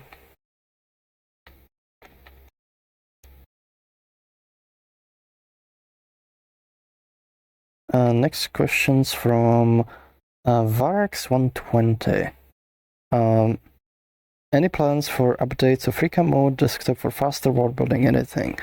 I mean, not specifically the FreeCam mode, although it's gonna like work with it, but we do want to do like a number of things to improve the desktop experience. We actually have like a dedicated video for that on our YouTube channel. I recommend checking it out because it goes into like quite in depth, like what we want to do to make the desktop experience kind of more on par with what you get in Unity editor or like similar editors. Where you can like partition your screen space, you can like pin say inspectors, like so you always have them in view, do stuff like that. And it's kind of like FreeCam is one of those things you use as part of the desktop editing, but it's not the only one. So there's definitely a thing that like we that's gonna get like improvements in the future.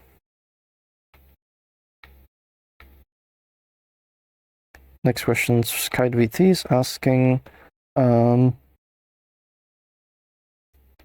I'm back from working. How was your day, Froox? Also, thanks for it earlier. I kind of woke up like a bit before the stream, so like it's actually kind of started my day, but I'm a bit tired and a bit nauseous, unfortunately. But yeah, like thank you for streaming Resonite. There was actually like the moderation team like rating you, but we generally have like the rule like we want to like rate especially new streamers because we want to like promote people like streaming Resonite. So thank you.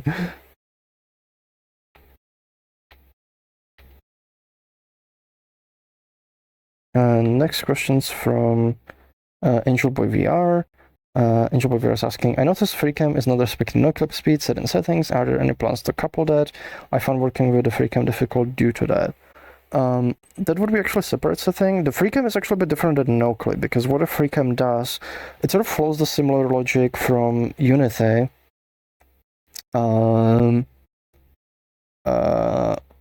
So like we're essentially like when you start moving, it kind of goes slow, and the longer you moved, it starts sort of like accelerating. That way, if you're like moving like over like large distance, that actually kind of helps. But it's a bit different system, so like there would be different setting. Could like request settings for that. Like that wouldn't be too hard to expose. I also we just got a question mark. I don't know what this one was. It's a follow-up to their one in chat where it's like, I know a lot of people have asked, but do you have an estimated time till the splitting is ready? And they forgot to add a question mark. Add the question mark in your question because it's not going to show up. It'll just show up as a question mark otherwise. Yeah, just you need to like repost the whole thing. But yes, so right now like pretty much our plan is like to release like on Wednesday. So unless like something like really interferes that, something catastrophic, like it should happen on Wednesday. We're just kind of like cleaning up like the last kind of like blockers for it. However, it doesn't mean like we'll be done with it. Like essentially, usually we can approach things as like figure out what's a blocker, what's not a blocker. Some issues we'll kind of clean up like once it's kind of released, and we just kind of want to make sure like generally most of the experience is fine and on par, but some stuff like it would like end up like blocking the release like for way too long. So we kind of like deal with it like once it's kind of out. Plus, usually once things get released, that's also when we find more bugs because it kind of gets more attention to it. So there's always like like a cleanup period.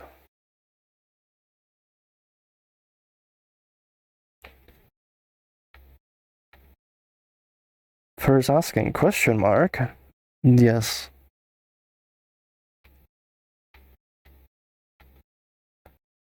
Next one. Grand UK is asking, Grand UK, hey Sarah, is there any fix for Chipmunk audio on Linux yet that I can use? I have not heard of any like chipmunk bug on Linux. That's a new one to me. None of the issues I've seen mention that. I don't know what you mean by chipmunk audio. Do you mean with a Vive Pro or because like the Vive Pro just kind of does that? But if you're talking about more generally, then I don't know because I haven't seen an issue on the chipmunk voice reported. Yeah, it might be like might need to like make sure that's reported.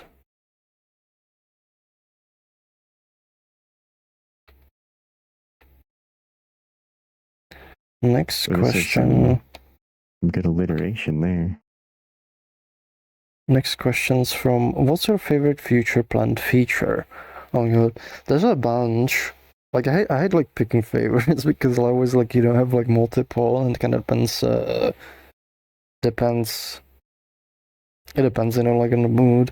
One thing that's like related to the splitting is like I really want to like do the overlay where you could like use Resonite as overlay over other applications. I think that's gonna be really cool. And I kind of talked about it like in a previous video. So like check the YouTube channel. There's like a whole dedicated video for Resonite overlay. I want on-demand profiling. On demand, you demand it and it happens. We got a Angel Boy VR. Hey Sarah, what's that behind you? What? Most likely,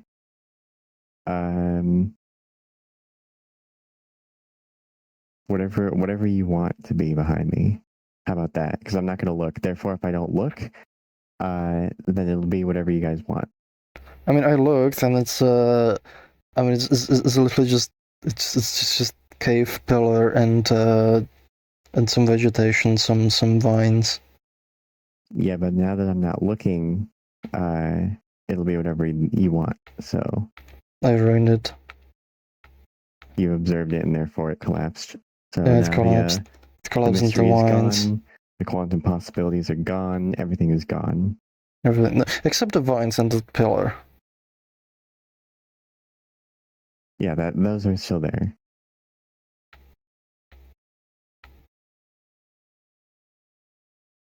Next question's from Kyle Volps. I'm curious when an estimate of Visine working on Linux. Do you guys have idea what's going on to be fixed? It does bug me not seeing my mouth move. So the Visine library for Linux, that's like community project, so we don't have an estimate for that. You can have like a with Linux, the way it like works is you will like even if you don't see like your mouth move, like other users like running like will essentially analyze the device locally and they'll see it like move. So it's a bit of like an unfortunate thing like with Linux because the library is like not available, so it's kind of hard to fix. But we might like end up like adding like IPC mechanism and just running with the Unity project. But it's like a post-release thing.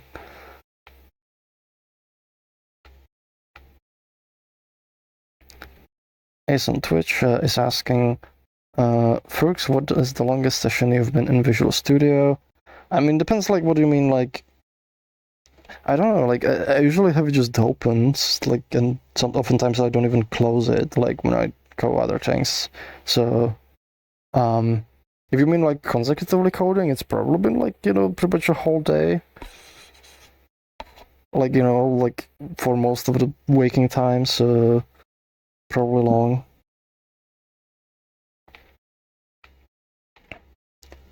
Enjoy VR asking question to you both. What's the longest session you've been in Resonite? Geez, I know it's been 12 hours or more, something like that. I don't know. I think one time I've been like 20 hours. Maybe? I don't know. I don't remember. I don't remember these things. I think the longest time I left it open, bearing in mind this was not me like consecutively playing or sleeping in VR. Was I think maybe like 2 days. I think that's about it.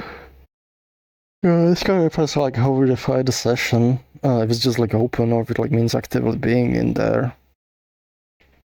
Yeah. I mean, usually, Resonate a lot, so like it just kind of blurs together. We live here. I mean, we pretty much do live here. Yeah, we kind of live here.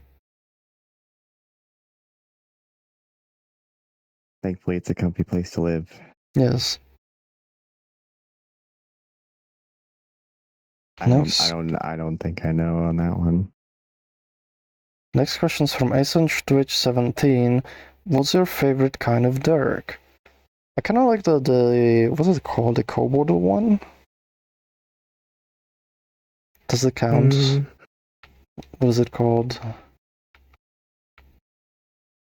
Sometimes I get like it's Kobold. The Kobold. This was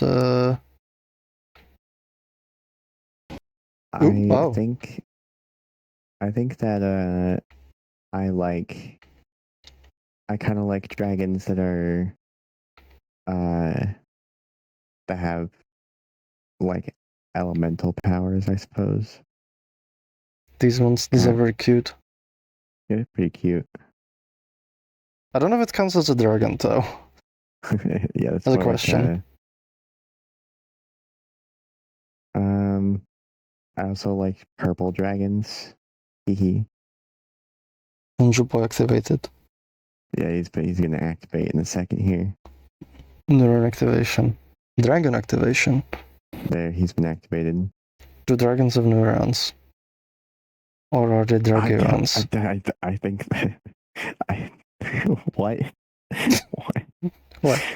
What are you saying? Maybe there's something different. I don't know.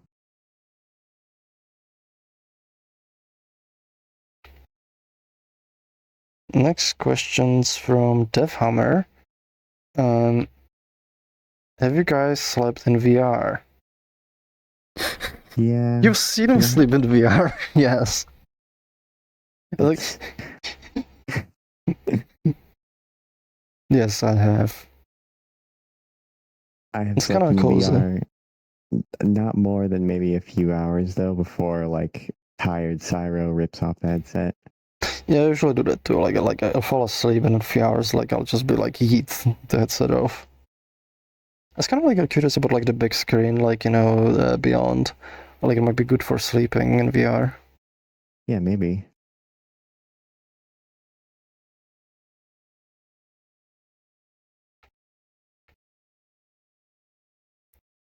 Next question is from Seidenap. Now do you live in VR? What's the thing you miss most from the physical world that you like to have in VR? Food. Yes. Food. There's the most annoying thing is like you're in VR, you're like hanging out, and you're just like, I want to eat, but like most food is kind of hard to eat in VR.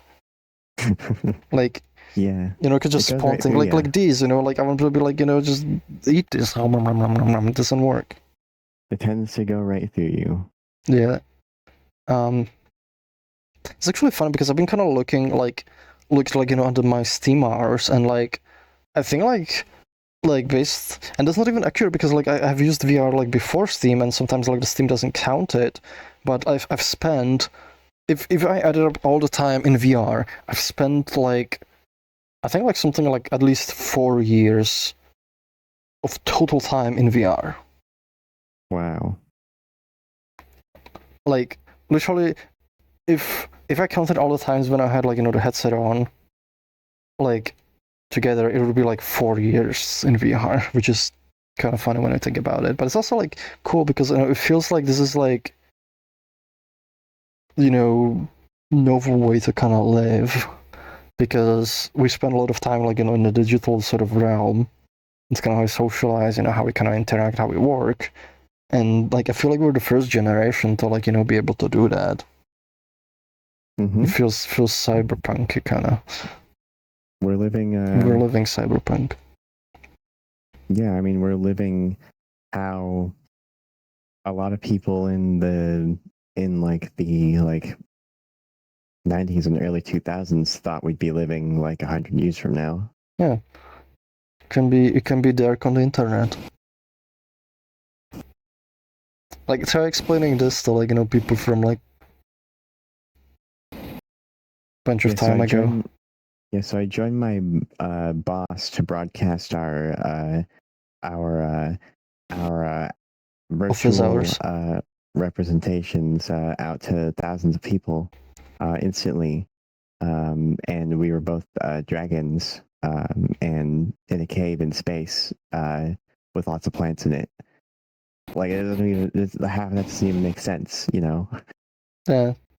I remember like the university guy Peg, like when I like actually like in the early days, like we would like have a session, and like he thought like whenever he travels to the university, he would be explaining to the bus driver as he's like, you know, on his way to the university, like, you know, the stuff he experienced, you know, in VR, and he would be like, oh yeah, like we just like, you know, we flew around, and we sat like, you know, on this giant flower with like strawberries, and or we flew around like on spiders, then we like landed on like a big like, you know, flower, and we drew equations and talked about them.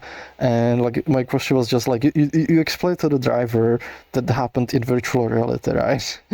Because it's like, you know, if a person starts like, you know, going about like, you know, all the stuff that happens in here, people will think you're like, you've went mad or something. Like people who don't use VR, like they'll like, even people nowadays who don't use VR, like I feel like a lot of this will just sound very alien to them, but to us, like it's just normal. Yeah.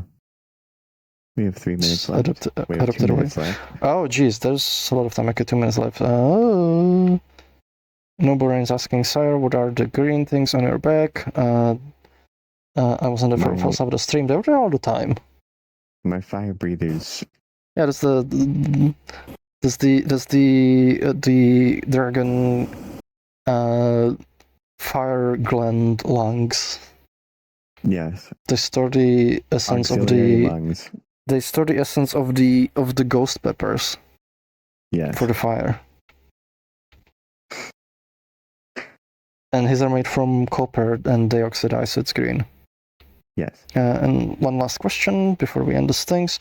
Asen is asking, are there other types of Eldritch that we haven't manifested yet? No, actually some have manifested. So if you've been watching the pre-releases, we had the Eldritch textures try to manifest, you know, through the blend shapes, where they just, you know, exploded.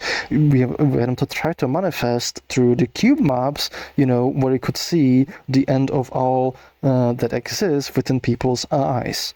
So they have tried manifesting, they just manifested through the wrong part, so we have to excise them back, so they manifest properly in a form of a texture that's relatively harmless, except for the fact that it can see you. So, they attempted manifesting, they just keep coming from the wrong ends. With that, that's all of our questions for today. We've got like less than 1 minute and a half left. So thank you everyone, for watching. Thank you for like a lot of questions, and thanks everyone, for all the help, like, with the splitting. It's pretty much like, like it's about a point like where it's like generally very stable. There's a bunch of people who are like maining it, like hosting things. And it's gonna be out like, very soon. We're still gonna keep like working on it. But I feel like it's getting to the state where it's like, gonna be generally available. So thank you everyone, for like helping find bugs, helping like, make it like we get this to the state, making it very stable. And also thank everyone, for just being part of the community, like, being part of the community, making cool things, just socializing, it helps the platform.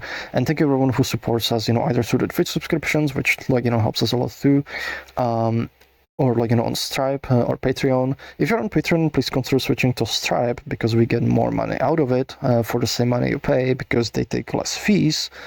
So that also helps us a lot. And it's, what lets us, keep doing things and keep implementing stuff like, like the splitting. Like, if it wasn't for you supporting us, the splitting wouldn't happen. I don't think we'd be able to do it. And if you want us to do more like that, we need more support too. So hopefully that'll, the splitting itself will kind of help, like, bring more users in and bring more support. So, anyway, I think it's kind of everything. I'm probably forgetting a few things, but thank you very much. Thank you for watching, and we'll see if we have anyone to raid. Let's see who's streaming. I think it might be just Creator Jam.